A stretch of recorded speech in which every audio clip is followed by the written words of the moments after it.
সবাইকে আসসালামু আলাইকুম ওয়া রাহমাতুল্লাহি ওয়া বারাকাতু। আশা করি সবাই স্ব স্থান থেকে ভালো আছেন এবং আমিও আলহামদুলিল্লাহ ভালো আছি।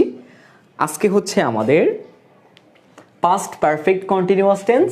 এই পাস্ট পারফেক্ট কন্টিনিউয়াস টেন্স হচ্ছে পাস্ট কি অতীতে, পাস্ট কি অতীত, একটু ভালো করে খেয়াল করো, পাস্ট অতীত। আর পারফেক্ট কন্টিনিউয়াস টেন্স মানে অতীতে যে কাজটা একটা নির্দিষ্ট সময় ধরে যাবত হচ্ছিল।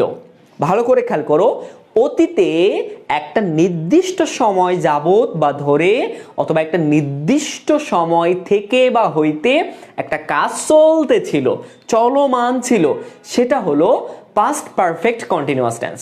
তাহলে এখন অনেকে বলতে পারে স্যার বা ভাইয়া পাস্ট কন্টিনিউয়াস তাহলে কি?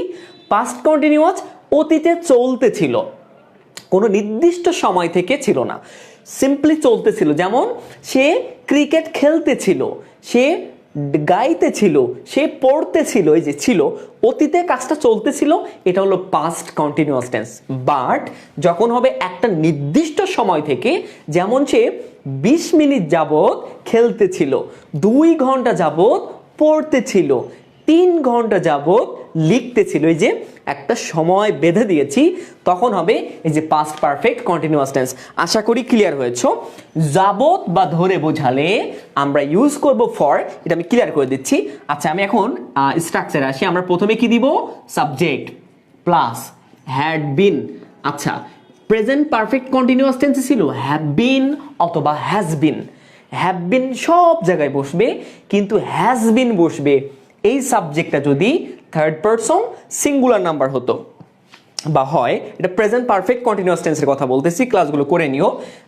যারা করেছো তাদের অবশ্যই ক্লিয়ার আছো, তোমরা তারা অবশ্যই ক্লিয়ার আছো। আর এখন কথা হচ্ছে এই হ্যাড বিনের সময় স্যার এখানে যদি সাবজেক্টটা বা ভাইয়া এখানে যদি সাবজেক্টটা থার্ড পারসন সিঙ্গুলার নাম্বার হয়, তাহলে কি এখানে আবার হ্যাডস বিন হবে? না, এখানে হ্যাডস বিন, এখানে কোনো এস বা ইয়েস প্রয়োজন নাই, এখানে হ্যাড বিনই থেকে যাবে। কি বসবে? এখানে হ্যাড বিনই থাকবে। সাবজেক্ট যেই পারসনই থাকুক না কেন, পাস্ট টেন্সের ক্ষেত্রে কোনো পরিবর্তন নাই। এখানে ফার্স্ট পারসন হইলেও যেটা হবে, সেকেন্ড পারসন হইলেও সেটা হবে, থার্ড পারসন সিঙ্গুলার প্লুরাল যেটাই হবে না কেন, সব জায়গায় কি বসবে? Had been. কি বসবে?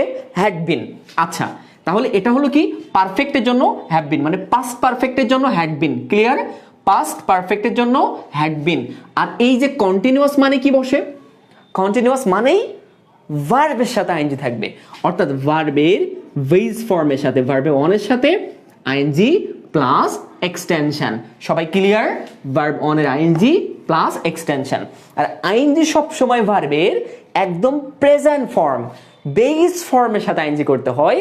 এস বাই এস থাকবে না, পাস্ট টেন্সের সাথে হবে না, V3 এর সাথে হবে না, মানে V2 V3 কোনোটার সাথে আইএনজি হয় না, শুধুমাত্র এই যে ভার্ব অন এর সাথে হয়, মানে ভার্বের বেস ফর্মের সাথে হয়। ওকে, এখন একটু মনোযোগ দাও, সবাই একটু খেয়াল করো।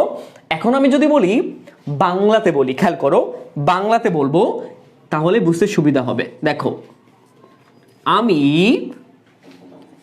30 দিন যাবত একটা বই পড়তেছিলাম। দেখো তো, একটু খেয়াল করো তো, পড়তেছিলাম, পড়তেছিলাম। এরপরে আমরা আবার রিভিশন ক্লাসে নিব একদিন, যে পার্থক্য, যে প্রেজেন্ট কন্টিনিউয়াস আর প্রেজেন্ট পারফেক্ট কন্টিনিউয়াসের পার্থক্য কি, পাস্ট পারফেক্ট পাস্ট ইনডিফিনিটের পার্থক্য, এগুলো আমরা পরে ক্লিয়ার করব।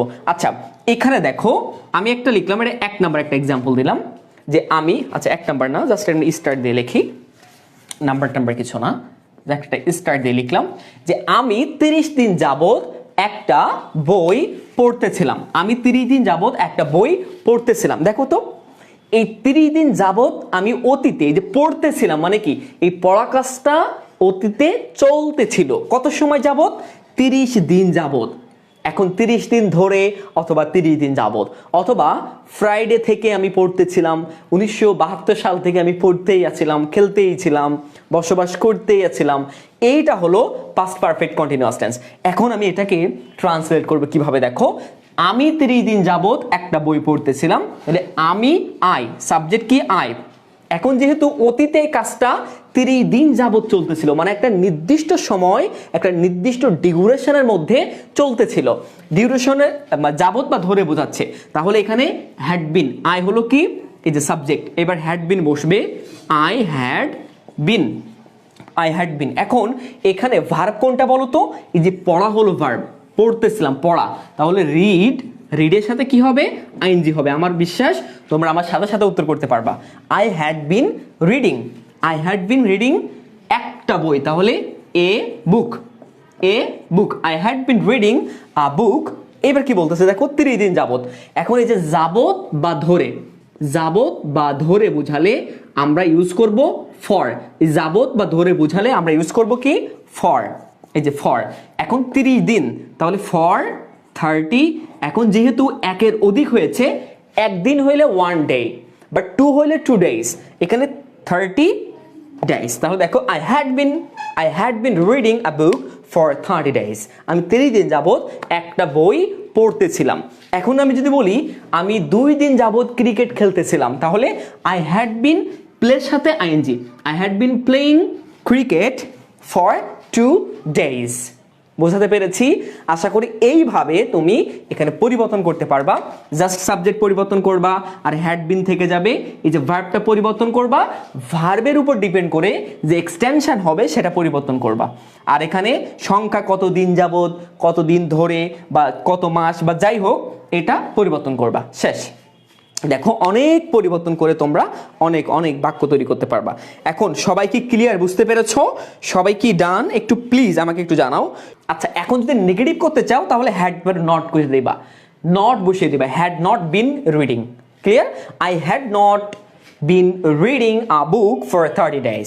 আমি 30 দিন যাবত একটা বই পড়তেছিলাম না। ক্লিয়ার? এই যে হ্যাড নট, হ্যাডের পরে নট বসিয়ে দিবা। ক্লিয়ার? যদি ইন্ট্রোগেটিভ করো, হ্যাড আগে চলে আসবে, হ্যাড আই, এই যে হ্যাড আগে আসবে, আই বিন, এই যে হ্যাড আই বিন রিডিং। আর যখন ইন্ট্রোনেগেটিভ করবা, হ্যাড আই নট বিন। এইভাবে জাস্ট আমার মনে হয় তোমরা নিজেরাই 4টা ফর্মে করতে পারবা, অ্যাফার্মেটিভ, নেগেটিভ, ইন্ট্রোগেটিভ অ্যান্ড ইন্ট্রোনেগেটিভ।